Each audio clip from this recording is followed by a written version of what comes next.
On avait à peu près 39 ans, si ma mémoire est fidèle, en 98.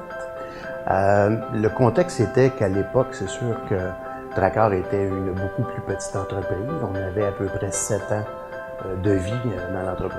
Alors, c'est sûr que le contexte était une entreprise qui est encore en train de se structurer, de s'organiser, puis se préparer à des belles aventures.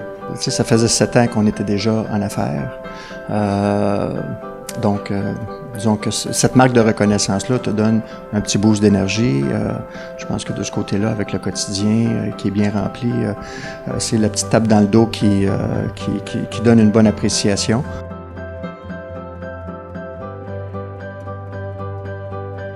On ne savait pas, étant plus jeune, qu'on serait des entrepreneurs ni des chefs d'entreprise, probablement, pour ma part.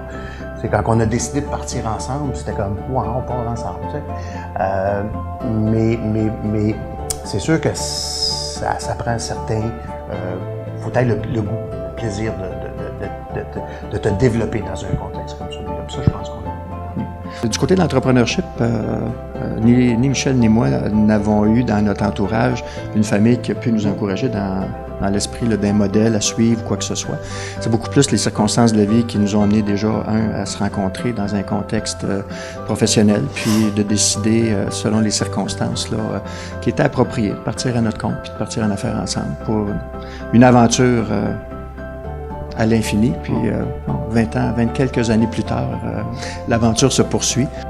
Ce qui a toujours été fort dans notre relation, c'est notre capacité naturellement de communiquer, d'être complémentaires, de voir la même chose, mais pas les mêmes moyens pour y arriver, puis de se partager des fois des réalignements ensemble.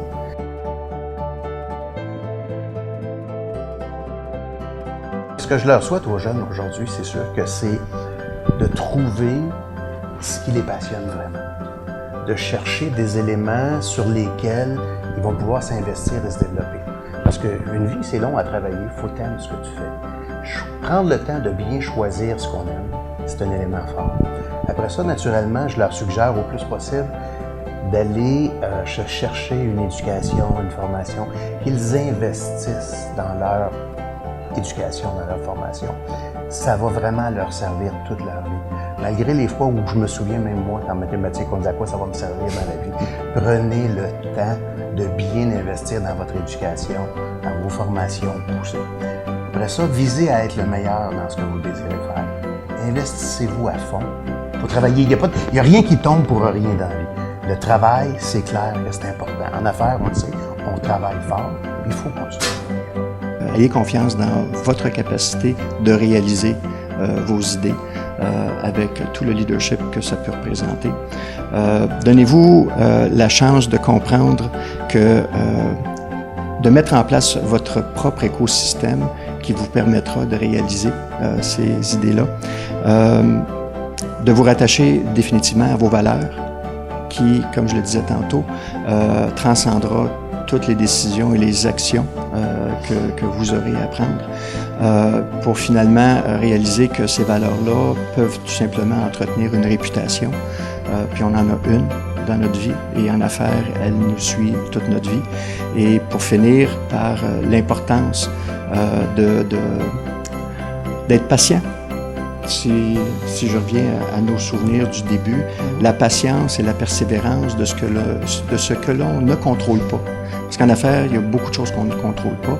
Et de passer à l'action dans tout ce que vous contrôlez en soi et sans négliger l'importance et la valeur de votre réseau que vous allez développer toute votre vie.